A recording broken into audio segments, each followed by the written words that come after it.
Embarking on the journey of celestial bliss, revelations from a near-death experience. In the distant year of 2008, I found myself entangled in the rhythmic monotony of household chores. Out of nowhere, a seismic wave of agony struck my stomach, an otherworldly force penetrating to my very core. The pain, an unwelcome visitor, heightened, pushing the limits of my endurance until consciousness yielded. In an instant, I awoke within the sterile confines of a hospital room. The doctor, the bearer of news, delivered the diagnosis: acute appendicitis. The gravity of the situation became apparent. Surgery loomed, an imminent venture into the unknown. The appendix, a seemingly inconspicuous tube nestled at the terminus of my gut, took center stage. Infection had taken hold, a silent rebellion that, if neglected, transformed into a symphony of inflammation, an orchestration of agony, potentially venturing into the fragility of life. The decree was clear: surgery, a routine intervention, a nonchalant gesture in the grand panorama of medical endeavors. A dance with scalpels, an appendicular departure, a narrative unfolding, seemingly devoid of complexities. Yet, beyond this surgical veil lay a tale, an odyssey of gut-based intrigues. The appendix, once a silent observer, now played the lead role in the theater of my corporeal drama. As the surgeon's blade executed its customary minuet, the appendicular chapter reached its conclusion. A swift resolution, a surgical vignette in the epic saga of my existence. However, a surprise awaited during recovery. My wound was infected. Talk of a second surgery ensued. Nasty staph bacteria had infiltrated, necessitating eradication. The second surgery commenced, anesthesia enveloping me, though awareness persisted. Discussions about my family, particularly my 2-year-old child, unfolded as if my survival hung in the balance. As it turned out, I was in dire straits. The staph bacteria had spread extensively. Despite the sterilization of tools in the initial surgery, the mystery of this contamination loomed. Awakening in the intensive care unit, my family wore somber expressions. An oxygen tube restricted my ability to speak. The doctor contemplated antibiotics, a risky endeavor. Without them, my demise loomed within days. The family departed, leaving me confined in the hospital. Despite my sore throat, attempts to convey discomfort were met with assurances that tube removal couldn't occur immediately. Then came the pivotal moment. The nurses momentarily left, one fetching her child, the other grabbing a drink. Suddenly, breath became elusive. The tube was obstructed, and I writhed like a fish out of water. Time stretched indefinitely. Alarms blared, summoning doctors and nurses in a state of panic. Shouts and calls for specialists filled the air, audible to me despite the suffocating inability to breathe. Attempting to clear the blockage, Doc finds my breathing halting, and my heart follows suit. It's akin to departing my own body.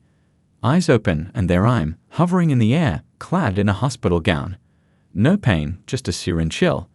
My body is observed by a cluster of docs. A peculiar force descends, as if ushering me away. Terrified, I resist, unwilling to leave my family. But the force prevails, and I surrender. This journey takes an extraordinary turn. A colossal tree emits a dazzling light, surrounded by endearing animals. It exudes tranquility, a novel form of love saturating the atmosphere. Ascending, I encounter amiable extraterrestrial wildlife. Children of diverse backgrounds play joyfully. Advancing towards a beautiful garden, individuals of all ages converse amidst higher consciousness topics. Blooms adorn a fountain, and I feel sublime. No concerns about my family, they'll join later. Further along, lively seniors stroll in a flower-filled garden by a picturesque river. In the vast expanse, a glint captures my attention. Could it be the culmination of my journey? Drawing near, an indescribable love envelops me, drawing me closer. The light whispers, hinting at a possible ultimate destination.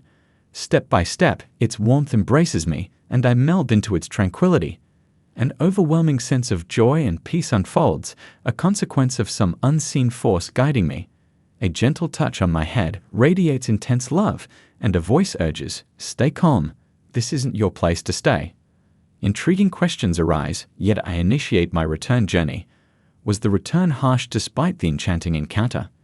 In a surreal moment, I find myself in a hospital bed, surrounded by doctors striving to revive me. The mysterious force lingers, offering a love and peace beyond comprehension. Hesitant to re-enter my body, a clearer, firmer voice resonates. It declares I have unfinished tasks, with many relying on me. My mission is far from over.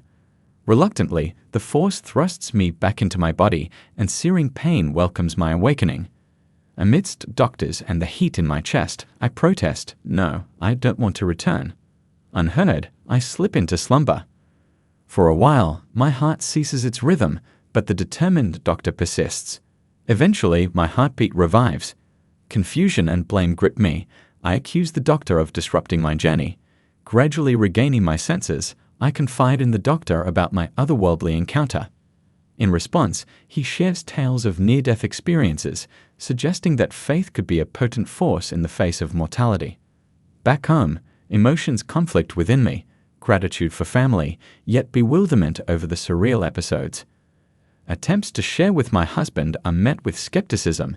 He dismisses it as a surgical hallucination. I understand his doubt. The experience is indeed peculiar. In reflection, I sit on my bed, contemplating the enigma. The voice echoes, reminding me of unfinished tasks and the multitude relying on me. Delving into the meaning and purpose, clarity emerges.